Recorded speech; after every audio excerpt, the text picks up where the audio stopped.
في قرية صغيرة تحيط بها الغابات الكثيفة، كان هناك منزل قديم يحيط به الغموض.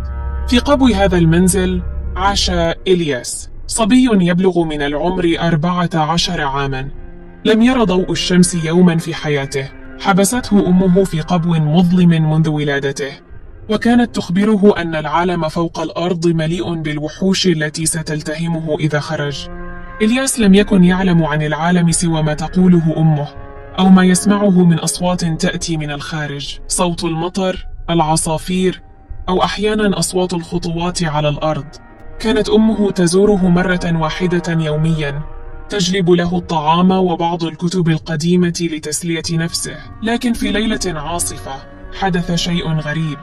تسلل شعاع من الضوء من شق في سقف القبو، وأضاء جزءا صغيرا من الغرفة المظلمة. لأول مرة رأى إلياس الضوء، وشعر بشيء غريب داخله، فضول لا يمكن مقاومته.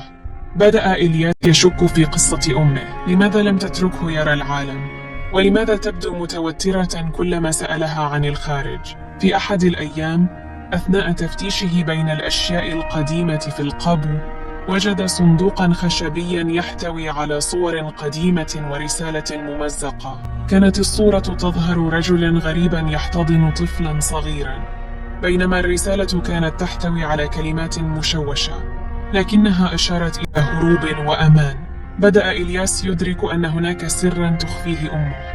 بدأ يخطط للهروب من القبو، خاصة بعد أن لاحظ أن أمه تزداد غرابة، تهمس بأشياء غير مفهومة وتتجنب النظر في عينيه.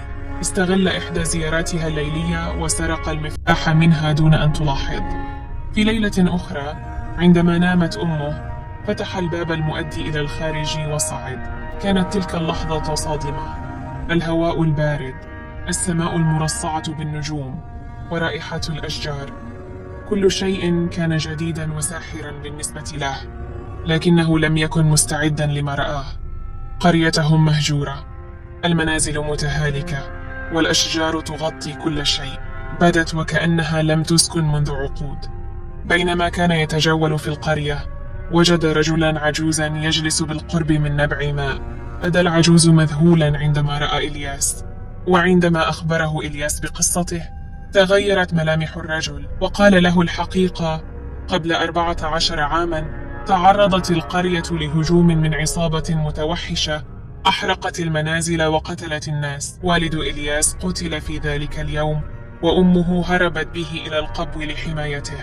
لكن الصدمة والخوف جعلها تصدق أن العالم لم يعد آمنا له أبدا. شعر إلياس بالغضب والحزن في آن واحد. أمه لم تكن وحشا، بل كانت امرأة مكسورة تحاول حمايته. لكنه أدرك أيضا أنه لا يمكنه العودة إلى القبر.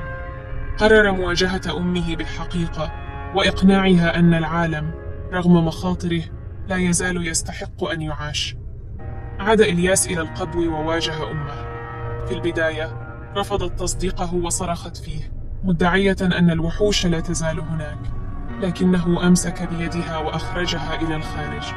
لأول مرة منذ 14 عاما رأت المرأة السماء والنجوم.